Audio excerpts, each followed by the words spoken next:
Surat Al-Mulk. Learning objectives. Assalamu alaikum wa rahmatullahi wa barakatuh, my friends. How are you? It's great to see you again. Today our lesson will be about the first part of Surat Al-Mulk. Let's begin. The first part of Surat Al-Mulk, or Surat Tabaraka, consists of the first 5 verses of that blessed surah. Let's learn how to recite it together. The initial 5 verses of Surat Al-Mulk discuss the great power of Allah Almighty in His creation. Bismillah ar-Rahman ar-Rahim.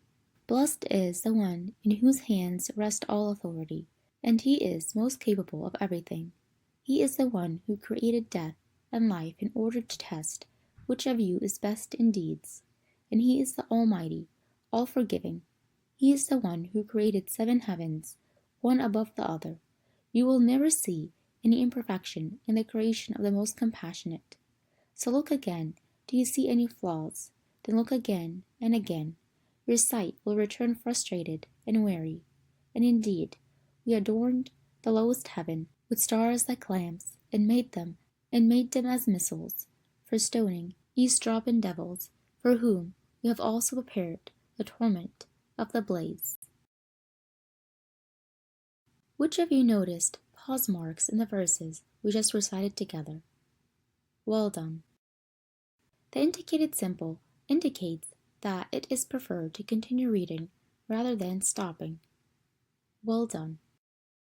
This next symbol indicates that it is preferable to pause while reading than to continue without a pause. Well done. Now let's learn more about Surat Al-Mulk and understand the meaning of the first 5 verses of this blessed surah. Surat Al-Mulk is a Meccan surah, and it has 30 verses. In the Sunnah of the Prophet, there are many hadiths that talk about its virtues. It is narrated that the Prophet, peace be upon him, said about Surat Al-Mulk, "There's a surah in the Quran which contains 30 ayah, which kept interceding for a man until his sins are forgiven. This surah is blessed, he in whose hands is the dominion." And the meaning of interceding is to plead with Allah Almighty to show mercy by forgiving the human being and admitting him to paradise. In the first 5 verses of Surat Al-Mulk, we find that Allah Almighty mentions the creation of death and life, the creation of the heavens, and finally the creation of the stars. The creation of life and death is mentioned in the first and second verses. The creation of the heavens is mentioned in the 3rd and 4th verses. Finally, the creation of the stars is referenced by Allah Almighty in the 5th verse. Let's begin by discussing the meaning of the first and second verses of Surat Al-Mulk, which addresses the creation of life and death. The first and second verses of Surat Al-Mulk explain some signs of Allah's power and how He governs it. These signs include the creation of life and death, showing that Allah Almighty is the one who gives life and causes death. He is the truly glorified, as He is the one who brings things to life and allows them to pass away. In His wisdom, He has made this world a place for us to work and be tested. We live to perform deeds. Afterward, we die and move on to the hereafter, which Allah has made for us, a place for accountability and reward. Which of you can tell me about the fate of those who do good in this world, and the fate of those who commit evil deeds in this life, and what will their fate be in the hereafter? Well done. Those who perform good deeds in this world will attain paradise in the hereafter. However, those who engage in evil and wrongdoing in this life will surely end up in hellfire in the hereafter.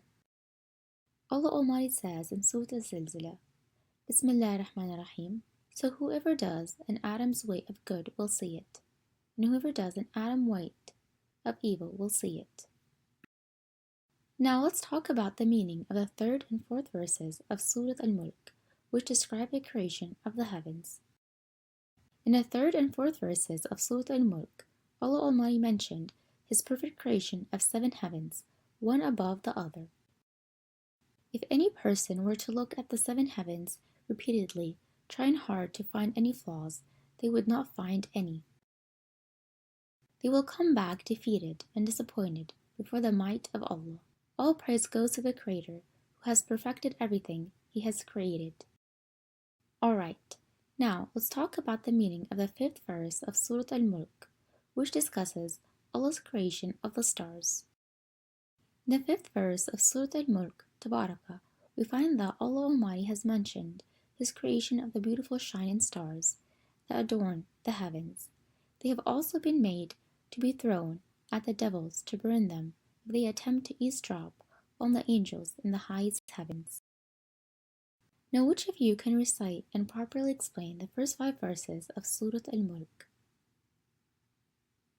Well done, my friends.